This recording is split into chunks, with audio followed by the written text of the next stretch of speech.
Hello, hi everyone. How are you guys? Hi. Hello.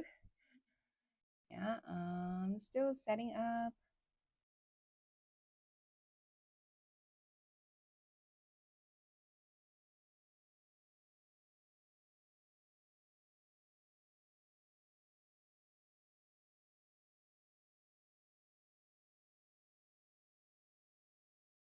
Okay.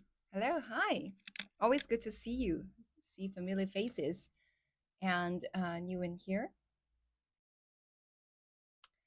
Okay, morning. Hi everyone.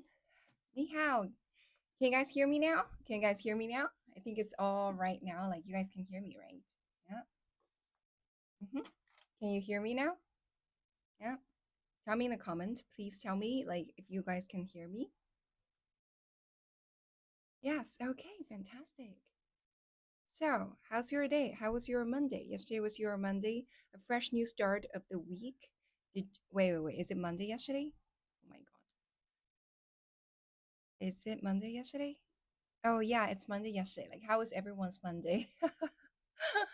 Sorry, like because like every day was so hectic. Even though it's only Monday, it's only Tuesday, and I feel like I've been working for so long time, some kind of feeling. So that's why like was a little bit confused. That well, is it already? Well, it's only Tuesday. Like I felt like it's already so many days afterwards. Okay, as usual, my friends, just like on this paper fan. Okay, just like on this paper fan, if you guys have any question about China, if you have any question about China, like on this paper fan, please feel free to send your question to the comment. I am 100% Chinese and I am considered to be someone who know quite a lot about China as well as the world. So I have been to many countries and have friends in many countries. So this live stream is more for cross-cultural communication. So like always, like usual, if you have any questions about China,可惜我听不懂 YJ。可以那个有一个APP 叫科大讯飞吧，它是可以去做相应的翻译的，所以如果真的想要听的话，也可以拿那个下载下来，然后用它的那个在线翻译就可以看到。OK。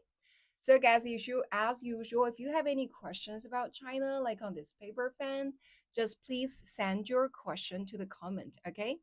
And we will start from there to see people have any question, and then like we can start by discussing replying to some of the questions, and usually that people would come up with some questions that have lots of things that we can discuss, have a lot of things to elaborate.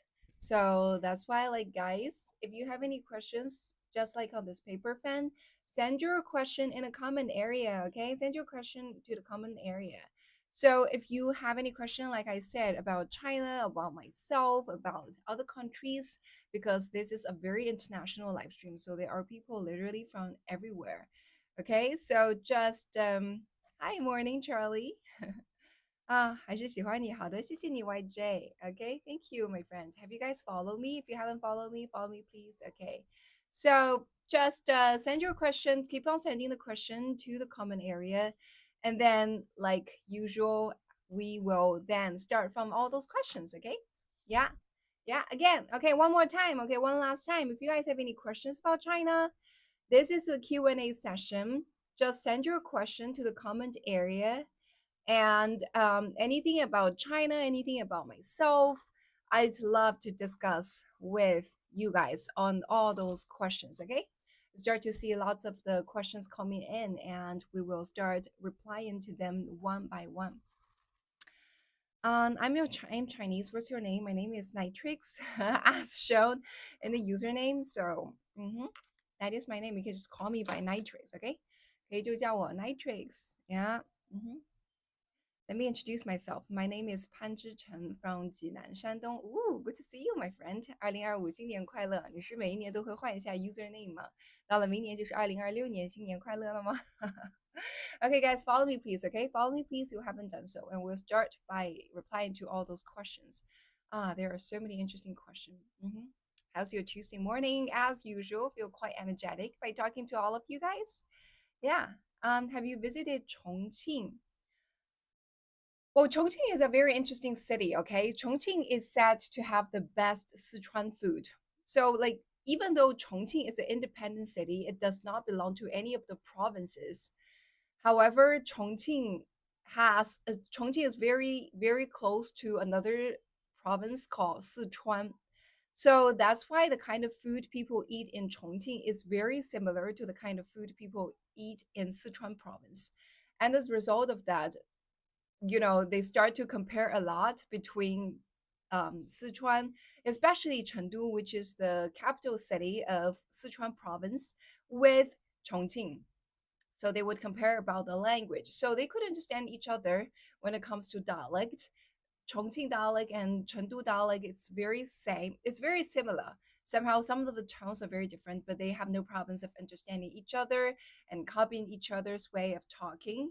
And when it comes to food, also very similar. All the thing is spicy, but at the same time, it's the numbness kind of spicy. Somehow, they people said that like Chongqing's food is better than Sichuan. Somehow, there's a saying like that. Yeah. Okay. Given the opportunity, would most Chinese people leave to go to US for a better life? No, ping pong. I don't think so. As a matter of fact, nowadays you start to see many people returning back to China from overseas rather than the other way around. So to be honest, like if you say if like Chinese people, if okay, so that is actually a pretty big question. Okay, so so my friend Ping Pong asked this question: Given the opportunity, would most Chinese people leave to go to US for a better life? This is a question that is set on a belief or a assumption that the kind of life in the US is better than the life in China. That's why you would ask this question by saying like Chinese people would leave to go to US for a better life, right? You have already assumed that the kind of life in the US is better than the kind of life in China. So going to the US, it is for pursuing better life. This is absolutely not so true, first of all. So like nowadays, like still every year you will see lots of Chinese people would go to the US for traveling. I have many friends who go to US for traveling, and I also have friends who currently live in the US come back to China to visit family members, and we have lots of discussion. 对的，Stone 没有说错啊，确实是多平台对。And so that's why, like, to be very honest, like many Chinese people nowadays don't consider going to the US is for a better life. As a matter of fact, many people consider the kind of life here in China to be really, really good, almost good enough to make them not want to move to anywhere else. This is very, very true. So, well, usually some of the people will move to some other countries for some specific reasons. For example, their jobs require them to move, or because their education, for example, their children will need to seek higher education in another country, for example, US or Europe, whatever, right? Then they need to move. Or some people, maybe they have done something wrong in here. They want to escape the kind of punishment. That's why they would go to some other countries. 能加点字幕吗？有些没听懂啊。Camelia，你可以下载有一个软件叫什么科大，好像科大讯飞还是科大什么，它可以就是自动去做翻译，在屏幕前加字幕的。我不是全职主播，我自己是一个创业狗，我只是早上会花2个小时的时间去做这样一场直播，OK，所以那么多很先进的设备我其实是没有的，所以要辛苦一下你自己去下载一下好吗？因为直播间有很多的宝宝们进来都会说，哎，这其实是一个非常好的一个机会，可以帮助我学习练习英文。然后呢，所以会有一些人会提出一些建议给到其他的宝宝们，说，哎，你其实可以下载一个什么样的软件，然后就可以有中文字幕了。好吗？所以可以试一下，好像叫科大讯飞还是什么。如果有其他中国宝宝们有更好的一个中文字幕的 APP 的推荐，可以在评论区里边打出来给到 Camelia 宝宝，好吗？Okay, so that's why I say so that's why I say that I don't agree with the assumption in your question, which is going to the US from China is for sure will make someone have a better life. It's no longer like the 90s. I have said multiple times, right? For example, in the 80s, in the 90s, then maybe for sure that going to the US is for a better life. I also said multiple times that we have 主播被问是不是很多人？对对对，Stone 翻译的非常好。就是刚才有一个外国朋友在问说，如果有机会，那是不是大部分的中国人都会去美国来寻求一个更好的生活？我在解释哈。首先，我不认为说从中国去美国就能够得到更好的生活，就是本质上，我不觉得美国的生活比中国的生活来得更好。我们现正在拆解这第一部分，之后就会再开始回答这个问题。OK，Yeah。So, like I said multiple times, that it was no longer the 80s or the 90s where, there was a huge, huge gap between the development of two countries. Well, if it was in the 80s or the 90s, then I would probably say, yeah, sure. Yeah. So, the condition of this question is true that the kind of lives people have in the US is indeed better than the kind of lives we're having here in China, right? However, it's no longer the case. So I remember, so for Chinese friends as well, if you have watched this movie called Basic Instinct that is so popular, somehow you start to see that, oh my God, the American people in the 90s, they already living the kind of life that is very similar to the kind of lives we're living now, right? They have like big living rooms, like fantastic sofa, and also televisions and all those like facilities in kitchen. Everything is so modern. And think back, like in the 90s, like here in China, in our home, we don't have air conditioner. We didn't have like lots of the things, refrigerators, like many of the things, it would be considered to be a rich person to have a TV, air conditioner, a refrigerator, a bed, some what else? Like there are like what we call four items, right? Is this live? Yes, this is live, Lori. Yeah. So guys, follow me please if you haven't done so. Okay, follow me please if you haven't done so. Oh my god, some random guy punched me at a train station, then ran away. Oh my god. What? What happened? Where are you, Jason? Which city are you? Are you in? Like somehow, like how come like some random guy would punch you at a train station and ran away? Yeah, are you okay? Did you hurt? Did you call the police? Oh my god, that is so bad. Like where were you? I am curious, like when you got punched. Like which city in America? Well, somehow I feel like nowadays, like many people in America has this mental health issue. I could already feel it when I started the live stream. There are people coming to the live stream, just like so eager to express themselves, or there would also be people in my chat group just constantly sending messages that doesn't make any sense. That's not logical, is not relevant to what we are discussing, but somehow they just keep on sending those messages. I could immediately tell these are the people that is suffering from mental health problems, because I personally also have another friend, a recently made new friend last year, also an American, and he just told me upfront at the very day one that he has bipolar and depression and ADHD all combined. So he said that from time to time he would behave very abnormally. I didn't realize that. To be honest, I never really had a very deep interaction with someone who has mental health, because he approached me because he wanted to do some business with me. So that's why we started working together. And that was the very, very first time I just worked with someone who has all those mental health problems.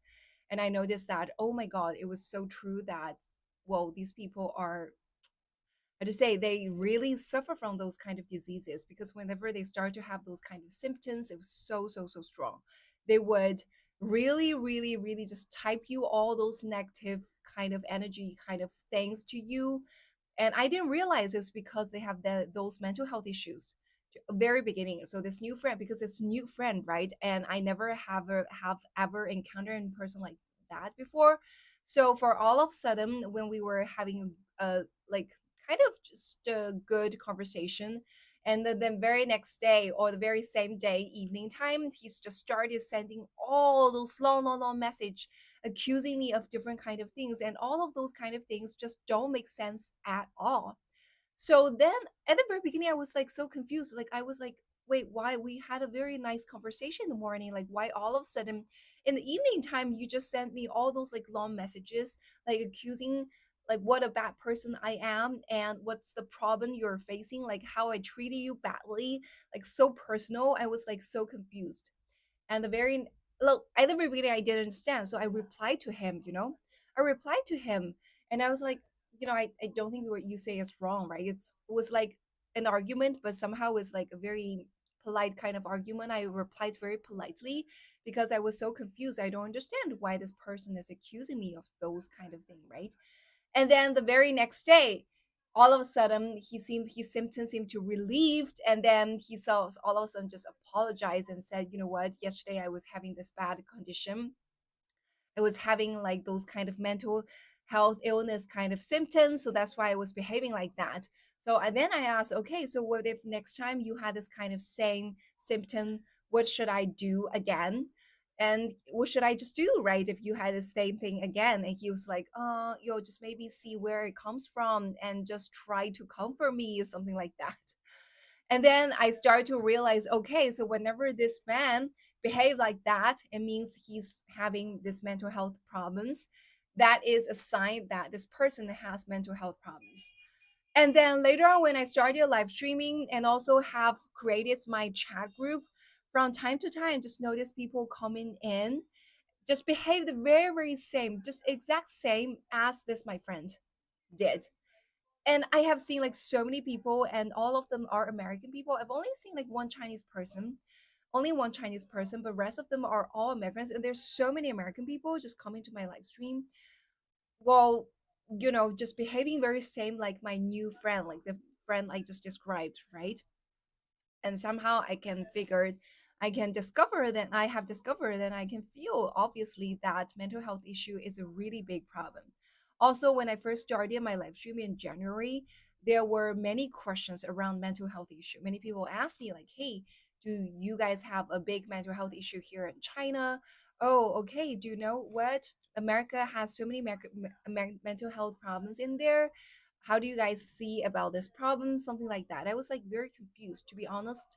At the very beginning, I don't quite understand, because this is not a big problem here in China, or at least it's not a kind of problem that has raised lots of people's attracted many people's attention. So that's why like I was like really confused until I really like feel it through this live stream room, about this mental health thing going on there. Yeah.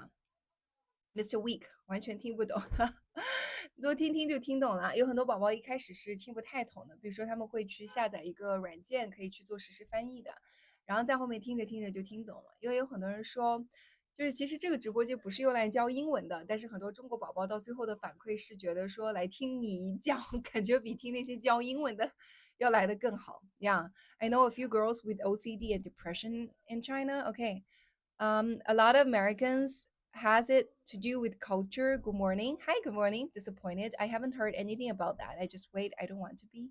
What are you talking about? Okay, you guys seem to be talking to each other. Okay, yeah. So like back to this topic we discussed earlier. 这是什么直播间？这是一个跨文化交流的一个直播间。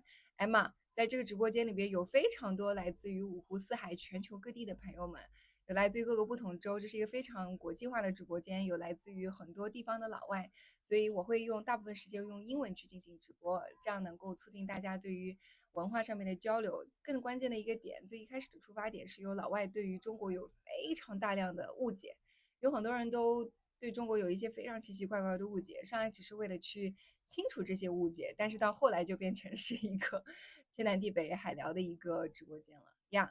So that's why like I was saying back to this question, because somehow like right now the kind of feeling I have after I started this live stream is that there are so many people out there in the US seem to have all sorts of problems.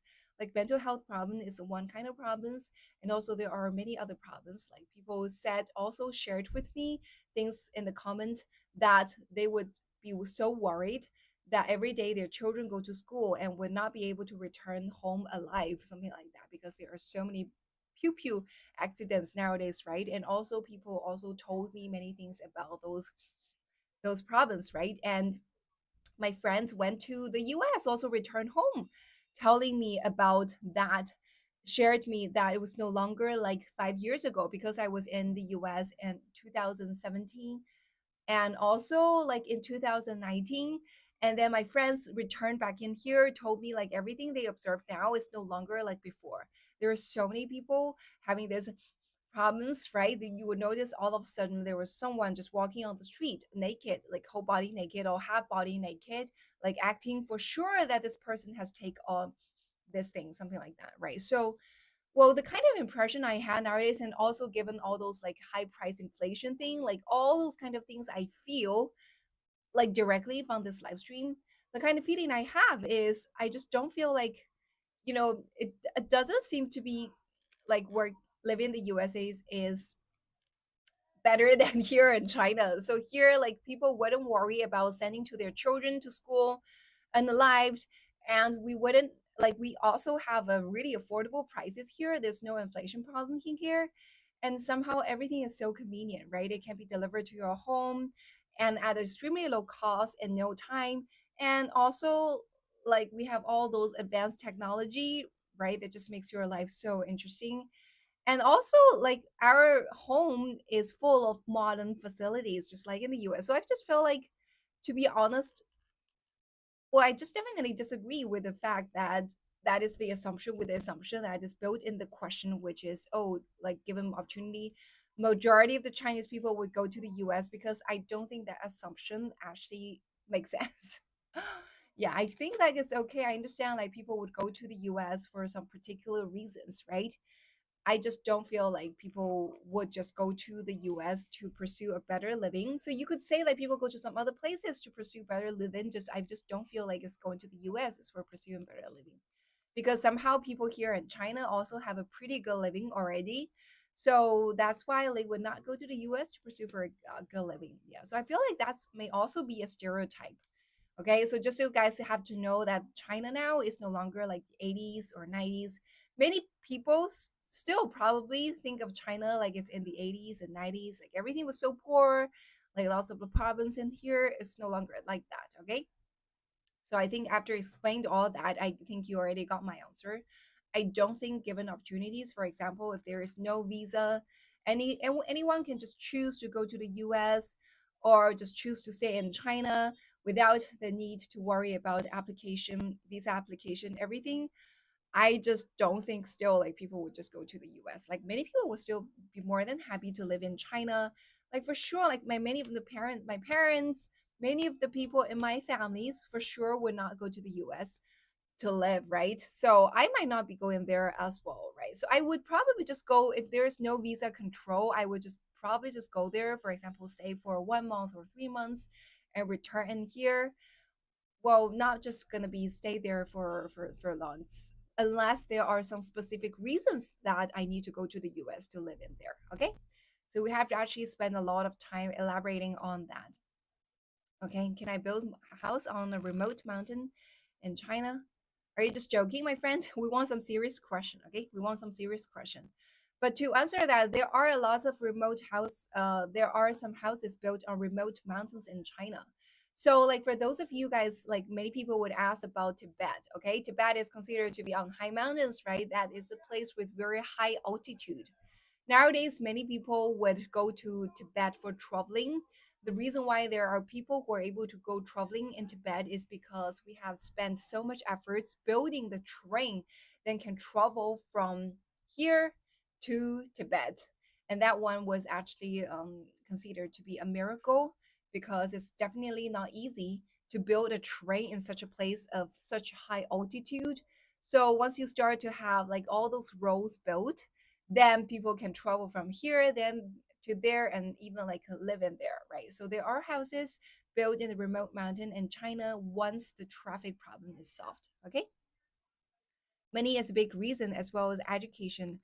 A US degree will get you a job anyway. What are you talking about, Jason? So to be honest, right now there is a trend. There's somehow a trend. And like back then when I was little, when I was studying in university and consider getting overseas degree, something like that. Nowadays, somehow there was a trend of discouraging students going outside to explore an overseas degree. I could feel that. Many companies, especially those large companies, you know, for example, I remember the CEO of Geli 集团, right, Dong Mingzhu, has openly said something like, I would not love to recruit someone who's coming from abroad, who has studied abroad, because there's a chance this person is a SPY. And then somehow I would rather to recruit someone who studied in here in mainland China and would love to contribute back to the society, something like that. So it was this is the kind of feeling. And also, if you want to work inside those what we call 体制内, right? For people who wanted to work inside the government system or work in state-owned companies, also somehow having an overseas degree seems to be a disadvantage. That's what's happening now. That's what's happening now. It's not like before. So back then, I remember, like for me, I have shared multiple times. I have studied and during my undergrad degree. So I did my undergrad degree here in China in Shanghai Jiao Tong University, which is considered to be one of the top universities here in mainland China. And guys, follow me, please. Okay, follow me, please, if you haven't done so. Okay, follow me, please, if you haven't done so. Yeah, and somehow like I did my undergrad degree, and during my undergrad degree, I also had an exchange program. Did an exchange program in the U.S. in University of Texas in Austin. And then after graduating from undergrad degrees, I also did a master degree in LSE, London School of Economics. So your elite group invented student loan. Yeah, exactly. So that's like what basically my education background, right? So back then, like for me, when I grew up, I always had this kind of thinking, this kind of mindset that I should just always pursue a degree overseas. Somehow, an overseas degree seemed to be a higher quality kind of degree, somehow like stereotype. And also, with a very good overseas degree, there is a higher chance for you to find a better job if you ever return back to China. So there was something like that back then when I was young, when I was little, right? So that's why like many people just like me would like seek very actively and oversee education opportunity. So all of us did that. Many of us did that, right? However, nowadays it was not like that. Really, it won't influence the credit with credit. My college student was still in debt.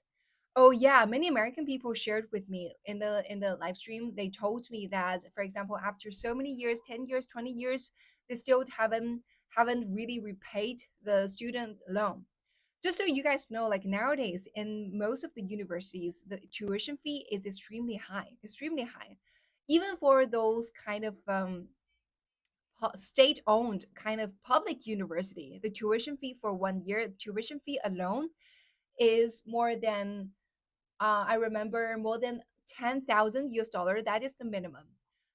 So my foreign friends, American friends, you guys can tell me in the comment. American friends can tell me in the comments what is the tuition fee right now. You know, what's the level of tuition fee right now in the U.S. for university? I remember I have done it before, asking people about that, and like 10,000 US dollars per year is the minimum. Is the minimum. I have never seen anyone who gave me an answer that told me that the tuition fee in the US right now is anything lower than 10,000 US dollars a year. So majority people said like for example for state-owned university it's 20,000. Yeah, exactly. Half coconut, right? On average is 25,000 US dollars, right? And like if you ever want to go to those elite schools, like those Ivy League schools like Harvard, Princeton, MIT, those kind of elite schools, Ivy League school, then the tuition fee can be as high as 70,000 or 80,000. Like the highest I've heard is like $90,000 a year. $90,000 a year. Like my mentor, his son is right now studying in USC, University of South California. That is Southern California. That is also considered to be a pretty good school, right? And the tuition fee is like $90,000 a year. That is like so high. For Chinese friends, if you don't know, I'm gonna translate everything I just said in Chinese, okay? 美国现在大学的学费真的极其贵，就是他们那边的公立大学最便宜的学费都要1万美金，折合人民币就是7万块钱人民币一年。这个仅仅只是学费，所以你说4年的学费4×7=28，就是30万，仅仅只是学费。但如果你要去到那些最顶尖的学校，比如说像常春藤名校啊、什么哈佛、斯坦福啊这些名校，那真的就是学费就是一年就是8万美金、9万美金那种，7万美金、8万美金、9万美金这种的。那你想，如果是4年的话，那个叫什么4×7=28，最低也要30万美金，将近。那30万美金折合成人民币就是200多万人民币，这个还只是学费，这个还只是学费哈。所以说 so that's why like no talk you start to understand like why some people even up till now still are not able to pay back the student loan, right? So for some people, like for example, if they wanted to just pursue a very good education, wanted to study at the most elite schools, right? Mine was $98,000 a year. Oh my goodness. There's someone who was sharing that his tuition fee is almost 10,000, $100,000。就真的就是有一个朋友在直播间里面分享说，他的学费一年要就是将近10万美金，10万美金了。那4年就是40万美金，那就是300万人民币了，要将近。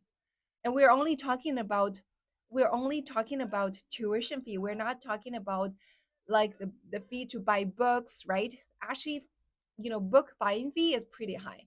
Those textbooks are pretty expensive, like really expensive in the US. I know because I studied there for an exchange program, so I know how expensive it is. Like most people would just buy a secondhand book, that is still expensive. You are buying a new book, then it's so expensive.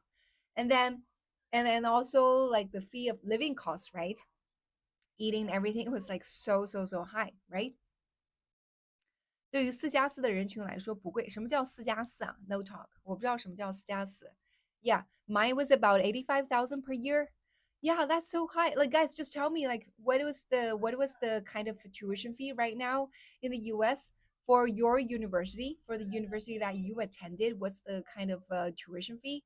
There, like we're only talking about tuition fee was so. I was in Chicago. It's $91,000 per year. Okay, so $91,000 per year. Oh my God, that's so expensive. So far, the highest tuition fee I heard is $98,000. $98,000. So I haven't really seen anything beyond $100,000. So yeah, exactly. 所以多数人只能选择普通学校了。所以我就觉得说，好像给我的感觉，在美国精英教育就只是有钱人家的孩子可以去的。因为你根本就付不起学费，因为最好的学校是最贵的。So here in China, lots of guys of us know that the most prestigious school, that the best university, is public-owned university, right? So for example, like my university, Shanghai Jiaotong University, is a public university, and then every year the tuition fee is just less than 1,000 US dollars, right? Compared to the 100,000 US dollars, which is like a thousand times cheaper, right? So it's like pretty insane. There are schools where a single year is $20,000. Yeah, I know. I was saying that. I was sharing that for the public universities there in those state schools, right? The tuition fee is minimum $10,000 a year. That is already considered to be very expensive compared to the kind of tuition fee we're having here in China. Not to mention about those elite university that is having, oh my God, almost 100,000 US dollars as tuition per year. So exactly. So 对于普通人如果还想上名校的话，Okay, guys, follow me please if you haven't done so. Okay, follow me please if you haven't done so. Yeah, especially if you are from an ordinary or actually a lower class family, you still wanted to. You're so talented. You still wanted to pursue a higher education in a very elite school. Then there's no way for you to do that because you couldn't just afford it, right? Or you could do something like just apply for a student loan. But think about that, right? So, for example, if you are admitted to this school by this friend called something 大英俊 right? 俊秀欧巴 said that his tuition fee for 1 year is $98,000. Okay, so 4 years that is like $400,000 tuition fee alone, right? We're not talking about those textbook fee. I'm pretty sure that is also a very big fee. So combining everything, that is like more than 400,000 US dollars of loan after you graduate from university, maybe even close to 50,000 US dollars of loan, right? So, well, can you imagine that? Can you imagine that? Can you guys imagine that? Like the moment you graduate from university, you already are like half a million in debt. You already are half million in debt, my friend. Love this info. Yeah, so I mean, like this is like so insane, right? 大家可以想象吗？就是中国宝宝，你们能想象吗？如果你上完大学以后，因为你上了一个非常好的大学，所以你一毕业以后，你就已经负债50万美金，折合成人民币5735，已经负债400万人民币了，将近300-400万人民币了。大家可以想象吗？中国的宝宝，你们可以想象吗？I was asking those Chinese friends that could you guys like really imagine because you went to a good school and you have to apply for a student loan to go to the school. And then the moment you graduated from your university, you are already 3 to 4 million renminbi in debt, and that is half a million US dollar in debt. This is like pretty crazy, right? This is really crazy. Okay, study local undergraduate and only foreign pro study local undergraduate and only foreign postgraduate is much cheaper. What do you mean? Like, could you elaborate more? I don't quite understand, because the kind of number I just shared is not only about foreign students, it's not for or for foreign students, for local students. Like, people told me about the tuition fee and they are locals, they are not like foreign students. Pretty sure the fee for foreign students is like way higher. So for foreign students, the fee usually, international students tuition fee is usually higher than local students.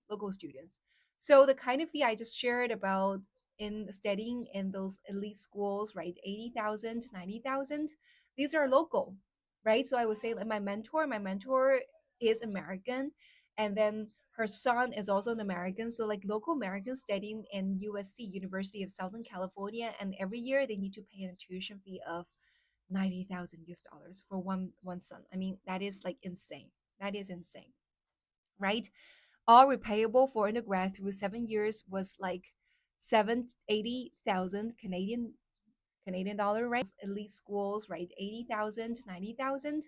You reach the age of 18, then everything is on your own. Then you have to just earn the tuition for yourself, and like everything is paid by you. Like my American friend, depends. My guess they have to pay it by themselves, not by the parents. That's my guess. But my American friends, please give me the answer. Do your parents need usually, like, do parents in the US would support their children to pursue a university degree because um because the kind of tuition fee is so high in there, right? I want to know. So can you guys tell me? Yeah. I want to know. Yeah, yep. I need to pay back my parents about 2 million renminbi now. Oh my God, I need to pay back my parents about 2 million renminbi now. Oh my God, Victoria.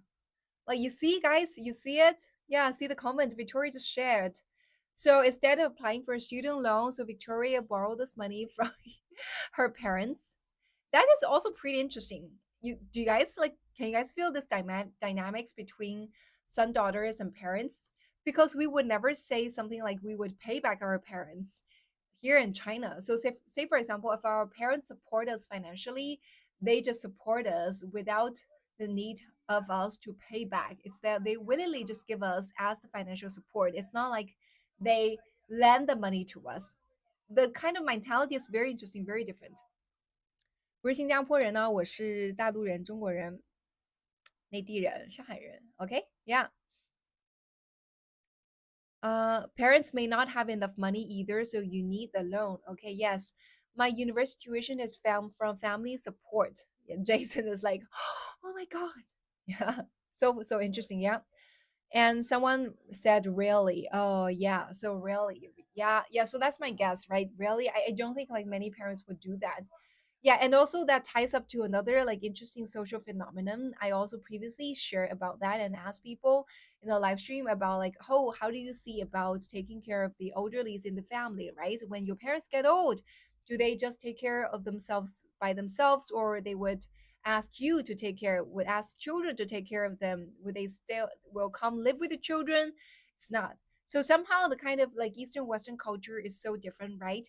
So the Western culture is not so, I mean, it's not so attached to each other.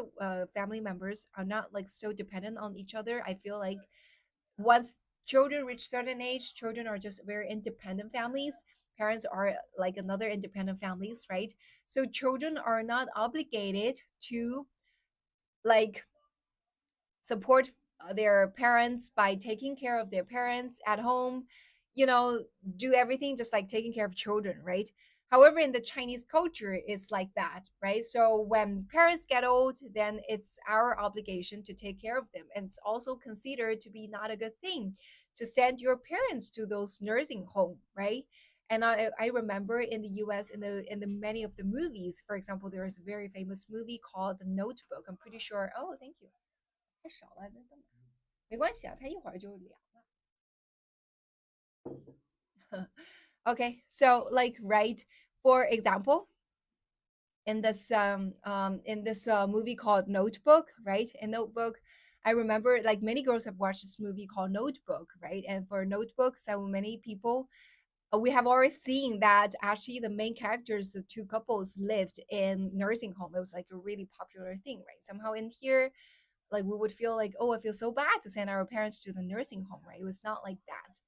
And somehow the reason behind that, because we have this obligation to take care of our parents. So that's why when we were little, our parents also need to support us unconditionally financially, need to give us financial support unconditionally. So that's why like it would be quite weird for our Chinese people to see something like, oh, you know what, my parents supported me financially to get a university